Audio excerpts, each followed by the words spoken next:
Welcome to the Nick Blevins Family Ministry Podcast. Our goal is to help you maximize your church's potential.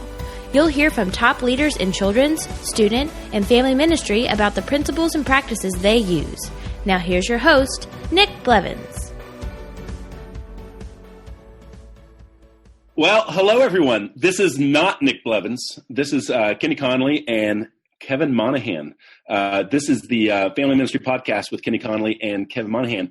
We were actually taking over, right, Kevin? Yep, we're taking over. He gave us the reins, and this can be a lot of fun, Kenny. Yeah, in case you didn't know, Nick Blevins just recently had a baby. Actually, he didn't have the baby. His wife had the baby. Yeah. But he was there. He was involved.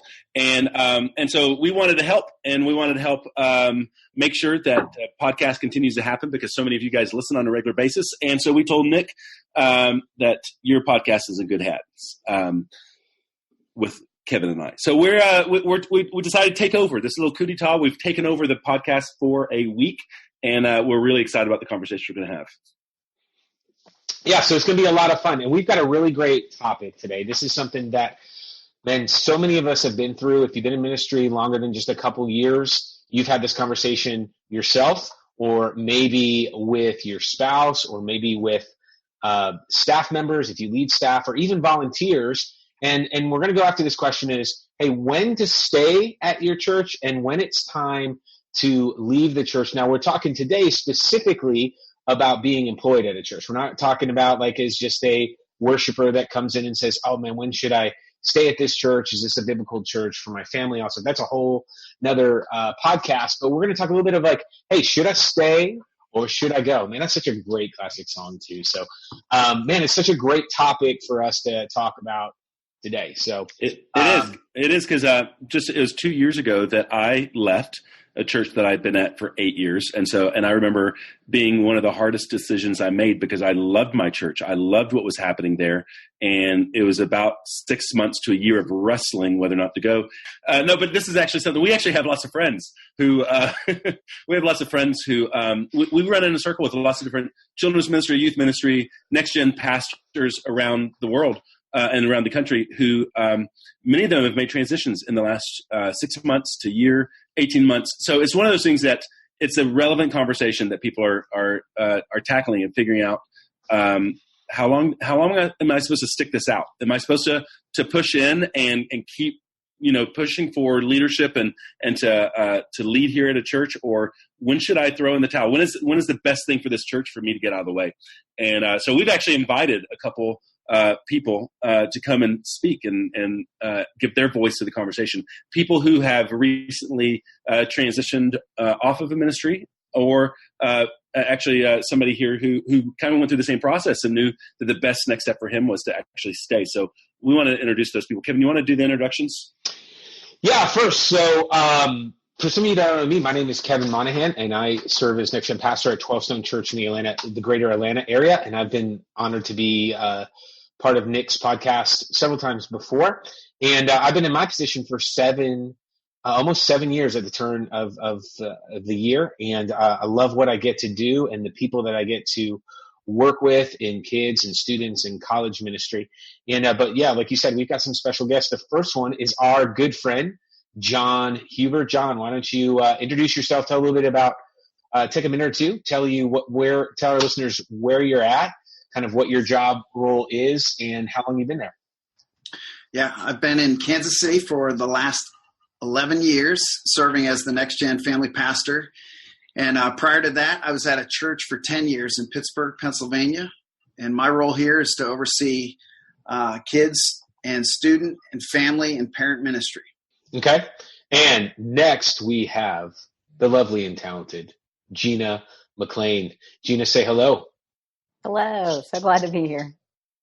Tell us a little bit. Oh, sorry. You were jumping in. Go ahead for it. I was going to jump right in. I figured I would predict your question. I am the NextGen leader at Crosspoint Church, and I'm officially 4 months old at that location.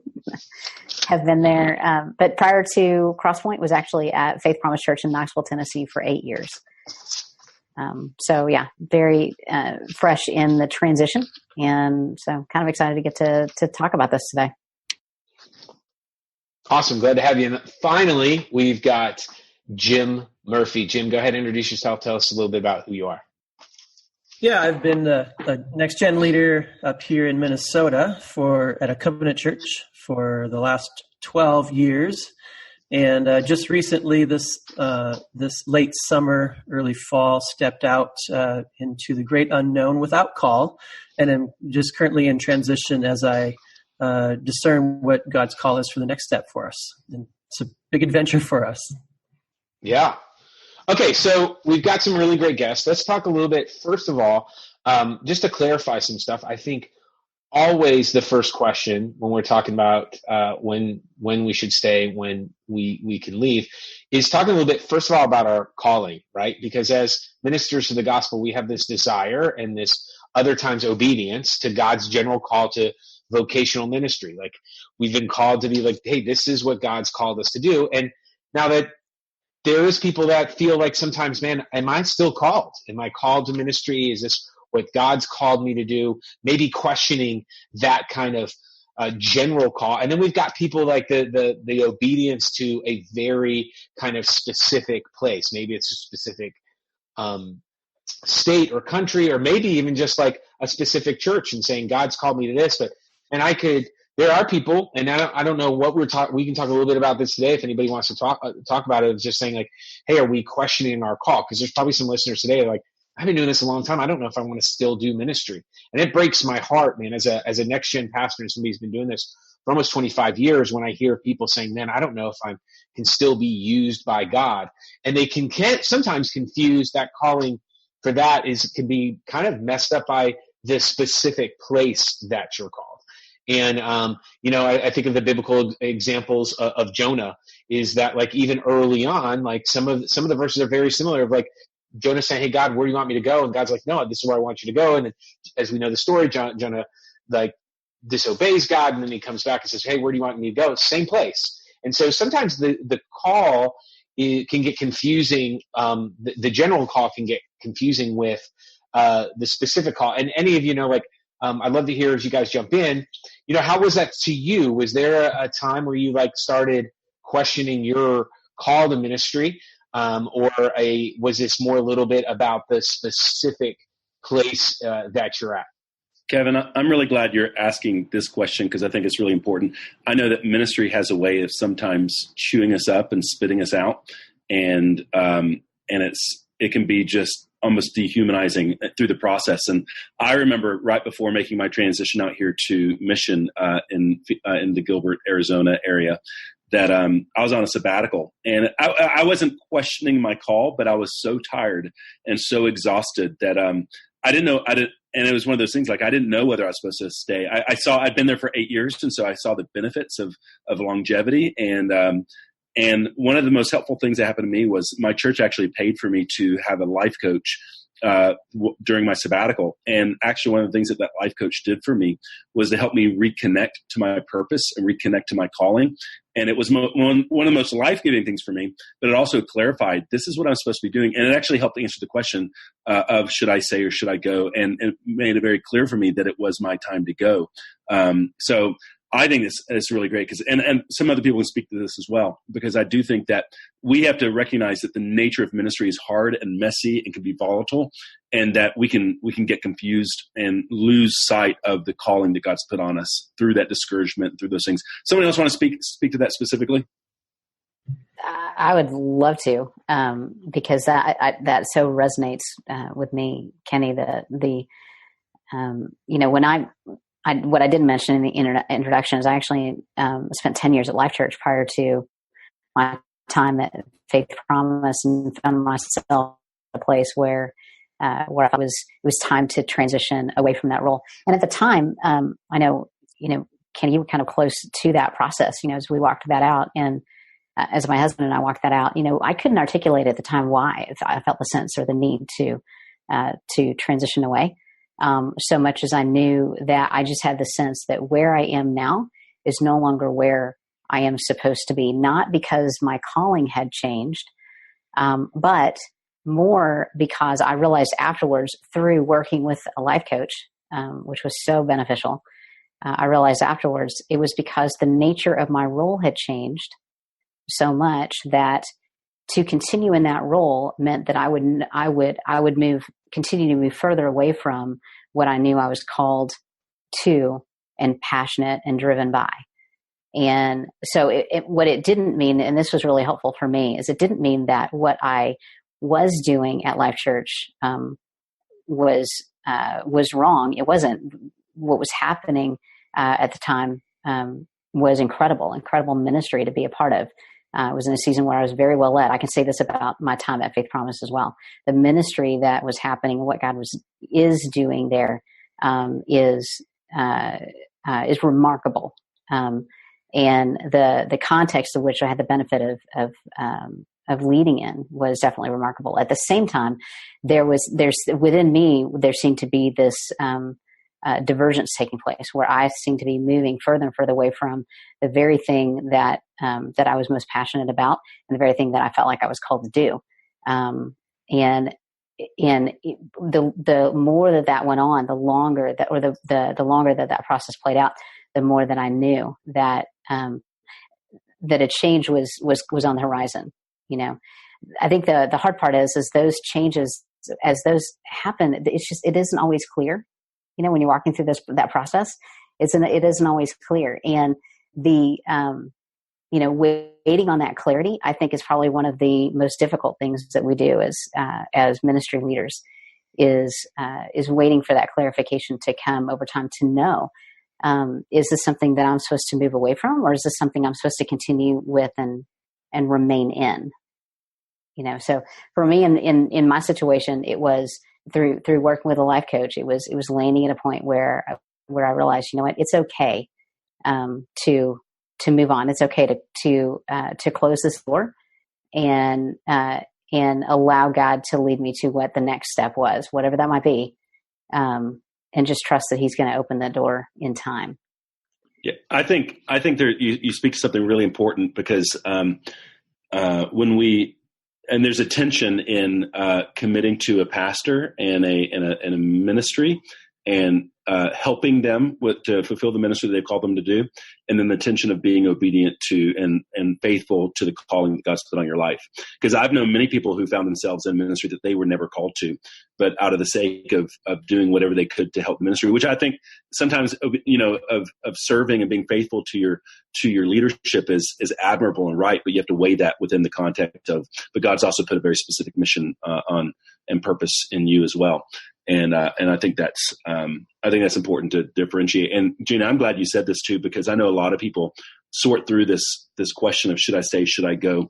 And you talk to your spouse about it, which is great. But oftentimes, because of hurts and frustrations and stresses, that just your own heart and the heart of your spouse can sometimes not see the picture clearly. And sometimes even we surround ourselves oftentimes with friends who identify with your hurts and such, but there's something really valuable about inviting in somebody else with a different perspective, maybe no perspective, somebody like a coach or a counselor. And I think those oftentimes get underrated of how valuable that might be to have somebody who doesn't know your situation specifically. They're not invested in the same way, but they can see you and speak truth to you. And I think that's worth the time investment, the money to be able to have that kind of help. So, someone else want to speak to this as well, this connection with calling? And yeah, I know when I made my transition, I didn't really feel a change of my ultimate calling, and I like that distinction between your calling and your general calling and your specific calling, or like Brad Lemonick would call it, your assignment.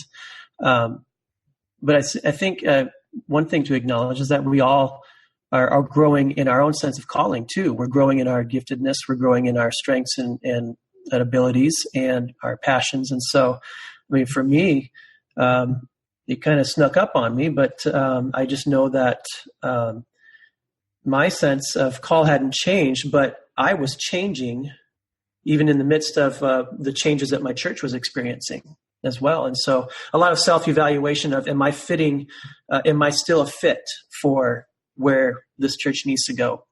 Am I still the fit that they need or they're wanting to see happen? And through process of talking with, like you said, Kenny, life coach, but I'm in a denomination, and so I was able to talk to 2 or 3 individuals that were outside of our situation, but had a good bird's eye view of me and our church and our culture, our community, and we're able to confirm that, yeah, this might be a pretty good change for you. This is a good time for you to consider something different, something new. And I really appreciated that outside perspective because, like you said, Kenny, your spouse, your friends, they can be wrapped up in your own little circle right along with you, and your perspective is tainted. It's subjective. It's not really seeing both sides or all sides or all the dynamics that are involved. And so having that outside person is super helpful for discerning. Well, I think that's a great point, Jim. It's funny, like when we talk to different people, I think there's kind of 3 questions that, and you guys are already like leaned onto. And John, I'm gonna set you up for this. I'd love to hear your response from somebody who walked through this and ended up saying, I'm going to stay. I'm going to stick this out, and this is where God's called me to be. And I think the questions I can formulate in this matter, I think the first one is, has the church changed? And I think asking that question is so important because then there's so many changes that happen with the church. Like think of, we've got friends and people that we're connected to that their senior pastor had like a moral failing. That changes a church. Maybe a church that for such a long time has just been a single site and then decided, hey, now I'm going multi-site. And what we're going to do is instead of having like one boss, you're going to have like 9, and it's collaboration and all of those kind of things. There's so many other things that the church can do. I think of like Jim, like you said, denominations can play such a role in that of, man, denominations meet every once in a while and vote on certain issues that can change the culture of that church. And if you're looking at that and your first kind of bucket is, hey, has the church changed? What the church is going after, what the senior pastor is going after, and the leadership and the elders of that group, has that changed? I think another question to ask is, has my job changed? I think that's probably the most common one, is people come in for one job and then over a series of time and event, the job has just changed. I know in multi-site that's super common because we're going to go build this campus, and we build the campus, and then what? Like if I'm an architect, like if I'm a ministry architect, at some point you build the plans and you kind of move on. I've seen that kind of happen. Or as I was brought into doing this, and now like, man, we don't have people to do that anymore. There's not a need for my specific, job. Has the job changed? And I've had those conversations, because today isn't just about us as individuals. It's about us as leaders too, because we're going to have people that serve under us that are going to ask some of the same questions.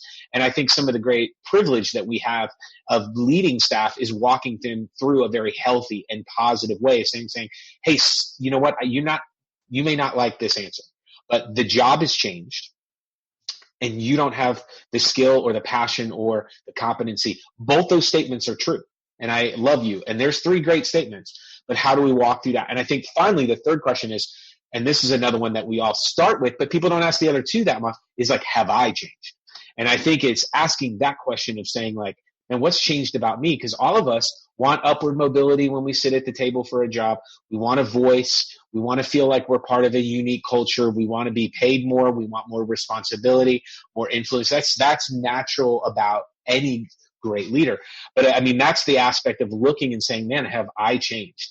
I know for myself, I was a worship pastor for such a long time. And then it came to the point of like, man, my passion has changed. My desires changed. I care more about what's happening on the side stage or behind the stage than I do being on the front stage.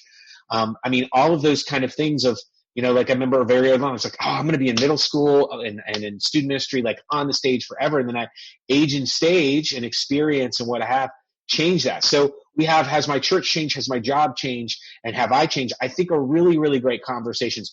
John, I'd love to see how do those resonate with you? You feel like those are kind of questions that you asked, and then share a little story about, a little bit about your story and where you're at.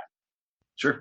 Yeah, I think all of them are great questions, Kevin. And the longer you do ministry, you're going to face one of those questions, and you're going to have to answer them. A couple things that I believe in is that there is a shelf life and a time and a season for all things.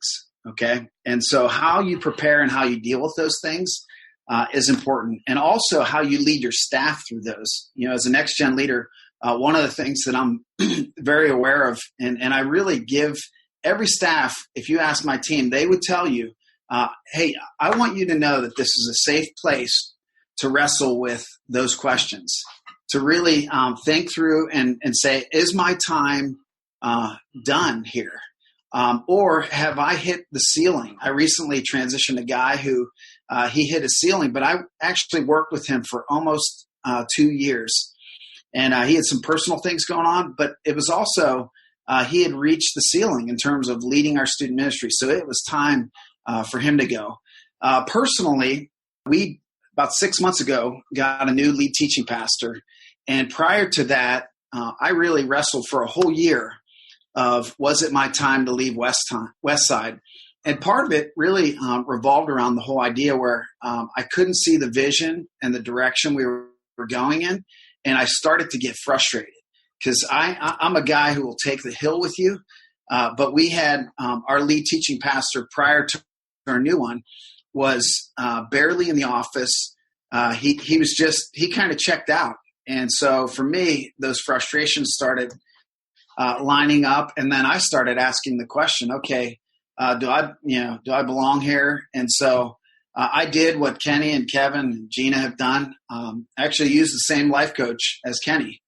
And so he told me Kenny was pretty messed up, but I ignored most of that, and, for confidentiality's sake. But he actually helped me realign what, my vision for myself and where I was headed as a leader and what I wanted to accomplish. And everyone's going to get to a point in their lives where you have to decide, you don't have anything to prove to anyone, but really you want to live out the very things that God has called you to do. And that may change in the context of the church you're in. But I walked through a season where I thought I was leaving. I actually had 3 opportunities to leave Westside. One of them I called the Willy Wonka ticket, and I could have lived right down the road from Kenny. But at the end of the day, after I walked through the process, the Lord said no. And here's there are 3 things that I have learned as you make decisions for your life, whether you're in ministry or whatever it is. I have learned to rely on the Holy Spirit. That's Christ in us. I've relied on the Holy God's Word, so through Scripture, and then the counsel of people I trust. And so as I've walked through all that, at the end of the day for me, God had some really great plans in store. The key for me at that point was to be patient. I had to be still. I had to slow down. I had to let go of some things that I held on tightly to, like, I need to know where we're going. That was one of my big things. But now I'm in a season where I see the hand of God, how he wanted me to be a part of Westside, and we have a new vision, a new direction, and I'm a part of that. And so for me, that's the process. But I will tell you, 7 months ago, I thought I was leaving. I thought it was time to go. And so you have to, there are 3 things as I was thinking through our time together, 3 things that I think are kind of like lights or dashboards that we have to pay attention to. The first question that I think is a good one is, when you are not celebrated anymore for the gifts that you bring to the table, you know what I mean? Like, that's a big deal. So you want, every one of us has a gift, and we want to use that gift to the fullest. But we also are human beings, and we want to be acknowledged, and we want to place. So I think that's a good gauge. Another one is when you don't know what to do next. We all go through that cycle and that process. Like, you've maxed out, you're not clear, you become bored, you become frustrated, or like some of us, we hit a ceiling and we can't. Maybe it's the vision we have, we can't accomplish it anymore. And so, that's just a little bit of the story, but, I think it's just important. And then when your mind and your heart is not there anymore, and that will happen, and I think that's actually the way God, he stirs and moves in us. And he takes us to a place where he says, hey, it's okay to be finished. And he'll give you peace. Sometimes you have turmoil before the peace because you're like, wait, is that God or was that the pizza I ate last night or what, what's going on? And so I think as you go through it, if God is leading you, you're going to ultimately have a sense of peace that will be overwhelming. And then he's going to, Scripture also says in Revelation 3 that God opens doors that no man can open, and he shuts doors that no man can shut. That's really great. Thank you, John, and it was really fun to process that because I actually, for a little while, I thought you were going to be my next door neighbor, and I was sad that you weren't. But I'm really actually excited about you having gone through that process because of where your church is now, and the voice that you have had in that, and that you continue to have in that. And actually, that's actually leads to like the next part of this conversation that I think would be really important to have, because when you look at the statistics, they say something like, the average children's pastor, youth pastor, their tenure is 18 months, 24 months or whatnot. And I know a lot of people in ministry who it seems like every 2 years they're at a new place. And, but I'm talking to, 4 people here who you've described. I've been at this place for 11 years. I've been in this place for 7 years. I've been in this place for 8 years. And so I'm talking to you guys, because I don't want people to listen to this and like, okay, this is good. This is good for me to process that I should leave. And I think there's something about, it is easy to throw in the towel. It is easy to get frustrated and want to quit. This, I think why the divorce rate is so high is sometimes it just feels easier just to throw up our hands and go away.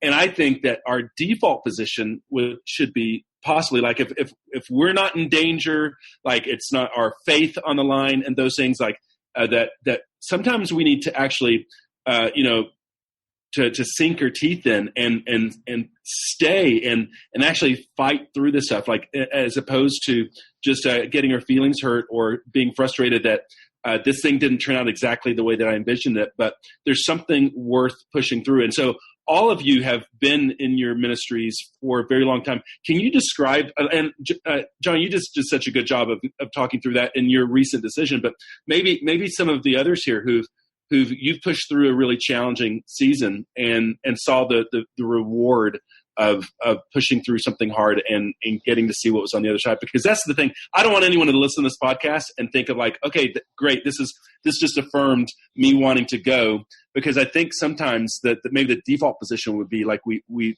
by default, we stay until we know that God's called us to leave. So anyone want to speak to that? Yeah, Kenny, I think that in most cases, you're not going to really start hitting your groove in ministry until at least like year 4.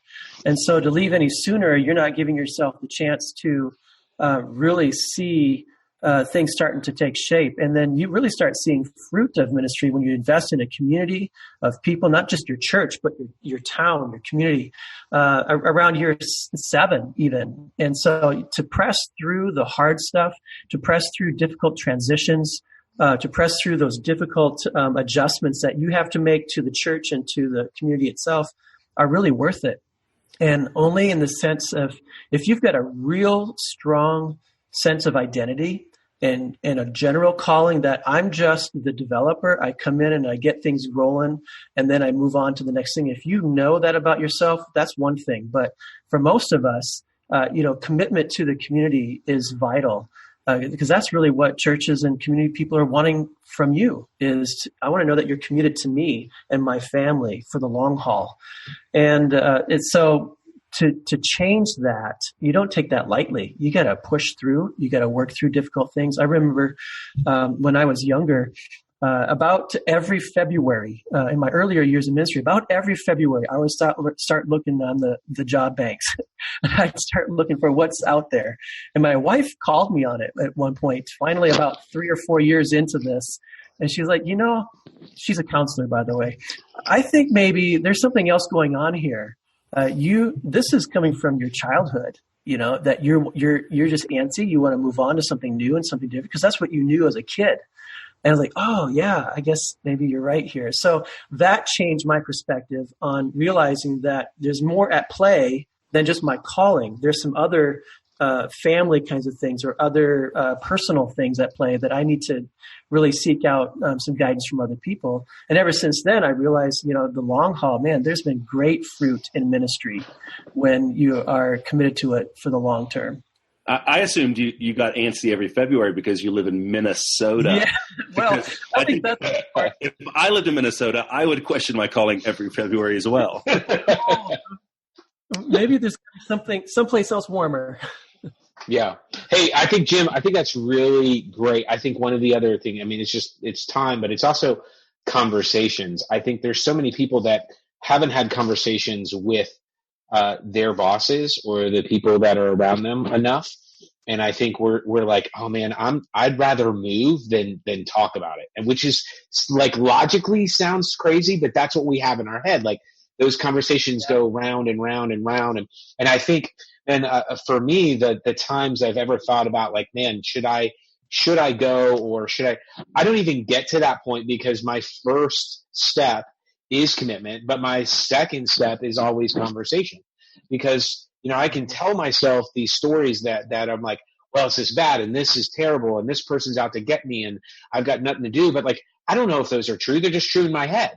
And so like having those conversations, and most of the time you can go and have those conversations with people and you've exhausted it and you'd be like, man, maybe I made a little bit more of this than it needs to do. So I think what you guys are saying is this component of man, making sure there's enough time, make sure that you've exhausted all of your conversations. And I think I love along the way that some really practical ones, because I think that, this podcast is supposed to be really practical. And I think here's the bigger question. And you guys have been really great, but no one's really mentioned the people we really work for, which is our spouse and our kids and our family. And then how do you go into that and balance out what is best for my family and what is best for my career?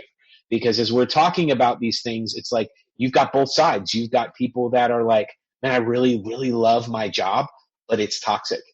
We've got people that are listening. I'm working 50, 60 hours, and that's okay for as it probably should be expected for a season, maybe a couple weeks. Christmas, Easter, we're camp, all those season is a next gen. But if that's that can be toxic on you because you're being exhausted and your family's feeling that. But on the other hand, there's people that are in their job. And it's like, man, my job is kind of miserable, but my family's in such a great space and they love their schools and my kids are, on the football team and they're involved. And my wife has this small group and my mom, here's the big one, especially in the South, like, man, but my mom lives 15 minutes away or my, or all my grandparents are here. And like, those are things that left unchecked can be like, man, they can be distractions and they can be idols for us to say, man, I'm not listening to God's call because God's always called me to be safe and warmed and hugged by grandma. That's not the case, man. The gospel is both beautiful and offensive. And there's aspects of it. So I'd love to hear from some of you guys. Gina, I'd love to hear from you. Like, how do you balance that out between family and career and your mind and your spirit and keeping your soul healthy? So let it rip. Gosh. Yeah. Well, I mean, I appreciate that. That whole process is so new, having just walked through it, that, on the other side of it, it's such a beautiful thing. Although it was difficult, I think that first, I want to jump off of a little of what John and Kenny had mentioned about, who is your sounding board when that idea even comes up. Should I go? What is God doing here? Is God doing something different? And is he leading me in a certain direction? To find a good sounding board who can help you to see the situation objectively is so critical. And sometimes that sounding board is within your church. And in my case, it was within my church, and that's a gift. I recognize it's a gift. I was able to go immediately to my executive pastor at the time and just say, hey, I don't have a reason to look anywhere. I'm well led here. And yet I have to admit that I'm curious. And so I don't know what it is that God might be doing here, but there is a curiosity that I want to explore. And I'm grateful for the fact that his response was, I want obedience for you above anything else. And so please, explore, and that's a gift. There are a lot of ministry leaders who are listening to this podcast right now that would say, I couldn't possibly tell my boss that that there's even a hint that I might leave. And if that's the case, then that's, you deal with that with respect and honor.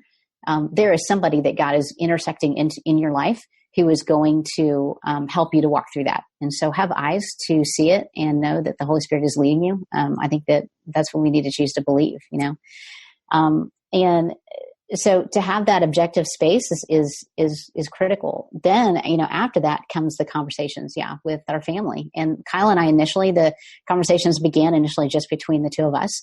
My husband Kyle is, I swear, the most patient man on the planet. And when I first went to him to say, hey, this opportunity has come up and this conversation's come about, and tell me what you think. And we had conversations. We probably talked for a couple of weeks about it, just he and I, before we decided that it was time to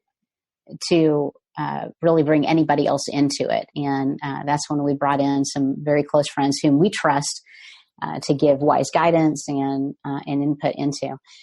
There did reach a point where we decided we needed to talk to our kids because we're in a phase, and I think it really it really depends upon the age of your kids. What phase are they in right now? My kids are older. I have a 19-year-old, a 16-year-old, and a 12-year-old. And so for us, we felt like as a family, this is a decision they needed to be a part of. We've always wanted to frame, just following God, just a journey with God is an adventure to begin with. And sometimes it moves in a direction that we don't necessarily anticipate, but this is part of what doing life with God is like. It's not just a ministry thing. It's just a Christ following thing, And so we decided we wanted to bring them in early. So when it finally reached a point in this situation where we thought, it's time to move beyond conversation, and it's time to actually go to this church, to Crosspoint Church, to visit and just determine, is this where God is leading our hearts? We needed something to resonate within us, which meant we needed to go and physically visit. And that was when we talked to our kids about it. And we sat them down, had a family meeting. Family meetings in our home are not that unusual. And so we had a family meeting and shared with them what was happening. And you can imagine my 19-year-old is a senior in high school. He was at the time a senior in high school. He was finishing up school. His very first question was, what's your expectation for me? Do you expect that I would move with you? Which I think was a great question for him to ask. From my 16-year-old, who had an amazing tribe there in Knoxville, and just an amazing group of young women that she had been a part of and in small group, and some incredible relationships, the kind of relationships that all of us as parents would sit down and say, this is what I hope for my daughter as she grows up. Those are the relationships she had. And so we knew what was at stake, asking her to walk away from that. But together, this is what we agreed to. We agreed to pray together. We agreed to pray independently. We agreed to go with open hearts. And then we agreed to open and honest conversations on the other side, and that we would listen and hear what our kids had to say about what God might be telling them, And so that's what we did. We went and we visited Crosspoint and went through kind of that first stage of interviews with the church. And we went back home, and for a couple of weeks after that, just had some ongoing dialogue around, what is God doing inside of you right now? How are you feeling? What are you thinking? We had a lot of those conversations. And it was absolutely remarkable to watch my kids kind of process this. The very last conversation that we had before we decided to respond to Crosspoint and accept the invitation to join the Crosspoint family. This was after multiple weeks of prayer and conversation and discernment and all of that. It was when my 12-year-old looked at us and he said, I know this will be really hard, but I think we should go. And that was to see the intent of his heart, to see the tears in his eyes, to see just his sense of, I think this is what we should pursue. That was amazing to see. And so that was kind of our journey. And I don't know that is the way that I would say that every family should carry that. I don't know that every parent should walk that out when they're considering this and moving their family. But at the same time, I love how that I love what God did in that process in helping them to be part of the decision. Yeah, family is. Go ahead. With that too. We approach of the understanding that if it's not just me being called, it's our family that's being called to wherever we will be. And so we've included our kids in the whole process all along. And the first revealing of the possibilities was really hard to really process with them. But as time goes on, they've really started to embrace that change and understand that God has a plan for all of us as a family. And so it's been encouraging to see how they're opening up and have really taken great strides in helping make this family decision together. But it's not easy. They're young. My kids are 15 and 13, and it's not easy for them to think about leaving their friends. And we're processing even now what the next place would be together, and including them in where that might be. But it's not easy, and I think we have to include them in this process as well. And ultimately allowing God to speak to me through them and to us as parents. But the other thing I keep in mind is that kids are resilient. We might think, oh, this is going to ruin their lives, which is one of our fears. This is going to ruin their future. This is going to ruin who they become in the future. And we have to trust that God is so much greater than this little circumstance that we're in, or this community that they're in, that he has greater plans for all of us, and that we can trust in him, and that he will guide us each step of the way together. So good. Yeah, that is great, because it's such a responsibility to be a husband and to be a wife and to be a parent.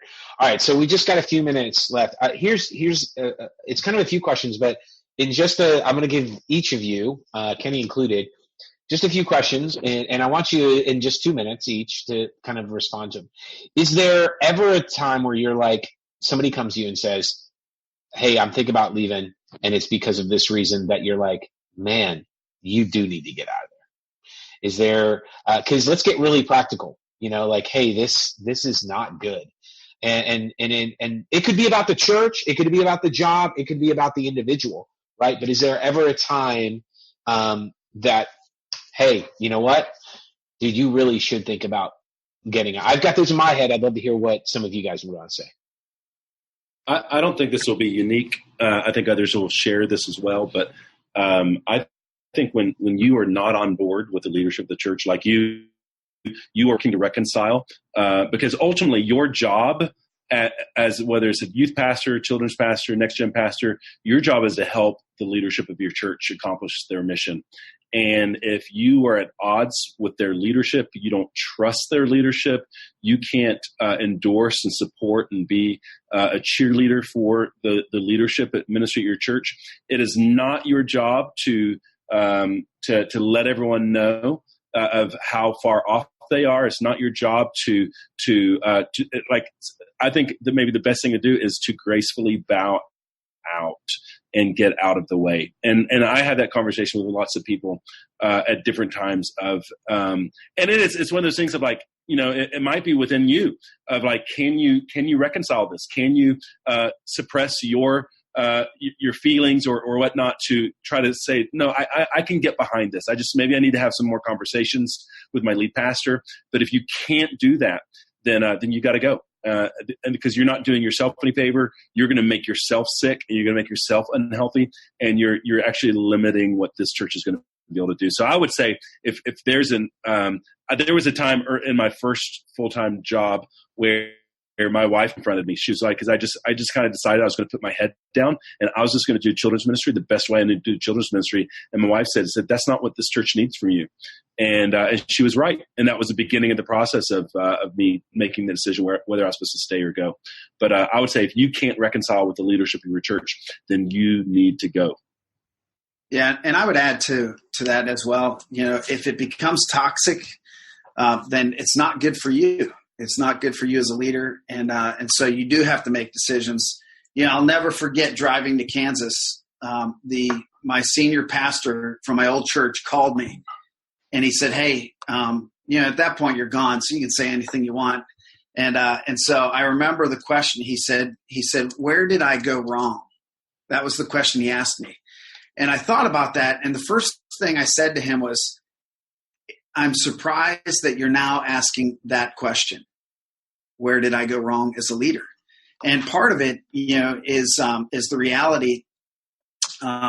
He was trying to transition out, and he wasn't allowing other people into the process of that transition.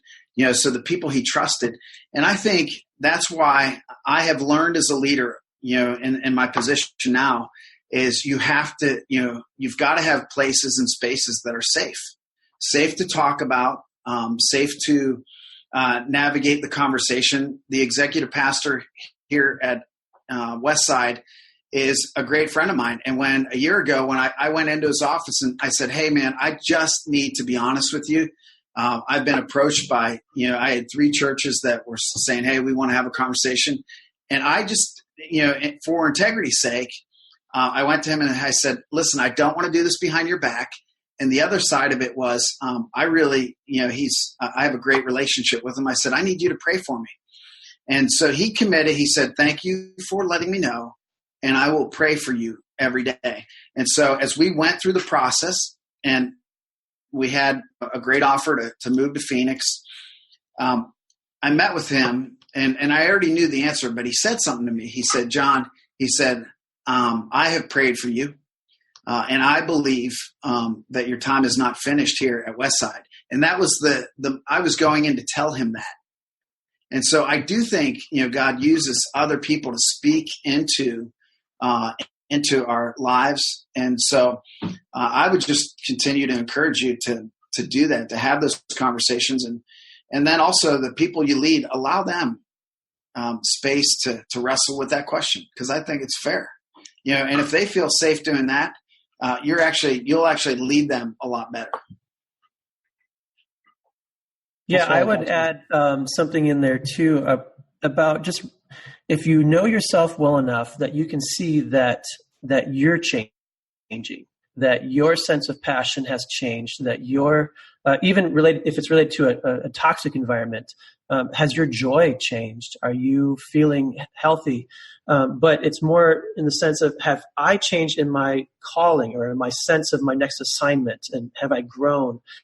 And if you can say, I honestly have, and what I'm doing now just does not bring me the joy, the passion, then you need to start thinking about a transition of some sort, a healthy transition, obviously. But I think that's another definite thing to consider. That's good. It's interesting. I don't know that I have experience to draw on in terms of toxic environments, overall with the church. But I do recall, early on in ministry, being on a team where the team itself and the leadership within the team was toxic. And I remember somebody sharing the most valuable advice that I have drawn on for the past several years. And it was so simple. It was, when I was in the middle of a situation where, as John mentioned, sometimes when you're in a kind of a toxic environment, it isn't always easy to tell. Right? It isn't always really obvious. It can actually be very subtle. And in my case, it was really subtle. But I had a friend that just confided in me, and she said, "You know what, Gina, the best thing that you can do in this circumstance is to follow the fruit. Follow the fruit. Where do you see the fruits of the Spirit? Love, joy, peace, patience, kindness, gentleness, self-control. Where do you see those things? And align yourself with the fruit. And if you align yourself with where you see the fruit, you're going to land in the right place." And when I did that, I moved in the healthiest direction. And so I guess in light of this conversation, that would be my best response. If you find yourself in a situation where you believe that your environment is toxic, then follow the fruit. And if you align yourself with the fruit, you're going to land in the right place. That's such great advice. I'll give you a few things. I think there's a few, like if you feel like you're in any kind of abusive or immoral situation, I just hate to bring that up, but it happens. I think in those cases, there's where someone has crossed a line verbally, physically, emotionally with you, and that's a supervisor or the senior pastor and no one's willing to do anything about it, I think it's time to move on. I think those are hard things. But I think the other thing, our good friend Allie Evans that we all know and love, her and I were talking kind of about the same question, and she said something really great. She goes, each of us have our God-given gifts and what God's given us, and if you start seeing those change, your personality, your character change over a long period of time, then it's probably time for you to say, hey, maybe my time here is finished. And it's like, and I've seen that in people that are usually very kind and compassionate become, snarky and snippy. And I've seen people that usually wouldn't get upset now are bitter and anger. And it reminds me so much of that verse, Proverbs 4:23, where it says, above all else, guard your heart. From that is the wellspring of your soul. And I think about the biblical aspect of the wellspring is where everybody got, nourishment. It was the center of the city where the fresh water was. And if that well becomes toxic, it can poison other people. I think your marriage is far more important than your career, your ability to lead your kids. If you feel like you're in that situation where, hey, I'm only here for the money, and you're looking for that paycheck and you're less passionate about what God's called you to do, I think there's some really clear things. But I will say this, like, it's easy to say, hey, step out. But I think on the other hand is, you have to deal with that baggage, because if you don't deal with that as an individual, you're going to take that baggage to the next place. And then that's toxic, and you're going to really infect a whole other group of people and all that. And most of us are really good at hiding that during job interviews or seeming more spiritual. I don't know. Maybe I'm the only one, but you can hide that for a little bit, but it's going to come out. It's going to leak. And I think that's the aspect, of it. And I think those, there are times where, man, maybe it's emotional and maybe it's like, I've seen ministries, leaders that are bullies, and like, that's just unsafe. And if you've spoken up and you've prayed here's the other thing is, man, don't start complaining until you've talked to God. I say this all the time, but if you prayed about it as much as you've talked to other people about it. And I know so many people I sit with and say, hey, what are you praying about? And they're like, well, I'm not really praying about, but I want you to figure out. Well, listen, I make a horrible God. We're horrible gods, but going to the Lord and saying, God, search my soul. Fasting, I think, is another real practical thing to fast and pray and journal. Like we've said, seek wise counsel and do that stuff. And I know Kenny's got a few great resources for us. I think that the rest of us will send to Nick and make sure that it's on the podcast. If there's certain books and prayer journals, I mean, like going through those things and doing the hard work on the front end, because it's a huge, huge decision. And it's not just one that because you're emotionally hurt or you feel like you're not being used or any of that stuff.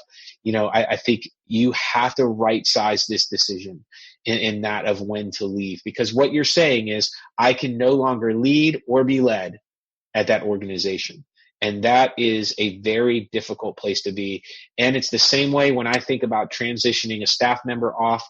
I have to sit there and say, man, I've done everything I can to help them, and I can no longer lead them in a way that's helpful and for either this church or for the kingdom in this area. And that's a very humbling experience. I want to make sure that every person I've worked with, that I've been able to dive in and be able to give you the benefit doubt, love and hope, and seek justice and all of that for them. So Kenny, why don't you give us a few resources and guests? Thank you guys. Thank you, Jim, Gina, John.